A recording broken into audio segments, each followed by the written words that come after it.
உங்களுடைய பிளவுஸ் வந்து back neck டீப்பா இருந்துச்சு அப்படின்னா என்ன சேஞ்சஸ் பண்ணும் பேட்டர்ன்ல அப்படிங்கறத பார்த்தலாமா. ஷோல்டர் லைன் ஃபர்ஸ்ட் டிரா பண்ணிட்டு அதுக்கு ஸ்லோப் வந்து கொடுக்க தேவையில்லை. ஸ்லோப் கொடுக்காம நம்ம ரெடி ஷோல்டர் எவ்வளவு, நெக் வித் எவ்வளவு அப்படிங்கறத டிரைவ் பண்றோம். நெக் வித் வந்து நெக் சர்க்கம் டிவைடட் பை 5.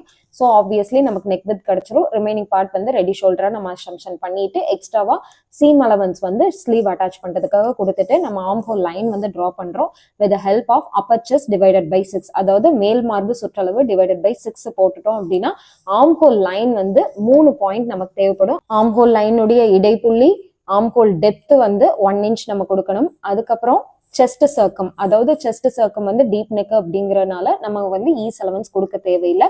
அப்ப செஸ்ட் சர்க்கம் டிவைடட் பை 4 போட்டோம்னா அந்த வர்ற ஆன்சர் கூட ஒரு சீம் அலவன்ஸ் 1.25 inch நம்ம கொடுத்துட்டு நம்ம கம்ப்ளீட்டா ஆர்ம் ஹோல் லைன் முடிச்சிடறோம். இப்போ இடுப்பு சுற்றளவுக்கு ஈஸ் அலவன்ஸ் நம்ம கொடுக்க தேவையில்லை. ஸோ இடுப்பு சுற்றளவை 4ஆல வகுத்து நம்ம அந்த பாயிண்ட்டை மார்க் பண்ணி அதுல இருந்து 1.25 inch வந்து சீம் அலவன்ஸ் வந்து கொடுத்துட்டு இப்போ நெக் ஹைட்டுக்கு வந்து நம்ம என்ன நெக் ஹைட்டோ அதுல இருந்து ஃபேப்ரிக்ல ஒரு 1/4 inch கொடுத்துட்டு நம்ம நெக் டெப்த் வந்து டீப் நெக்குங்கிறனால 9.5 inches நான் கொடுத்துருக்கேன். ஸோ பேக் பேட்டர்ன் கம்ப்ளீட்டா முடிச்சிருச்சு.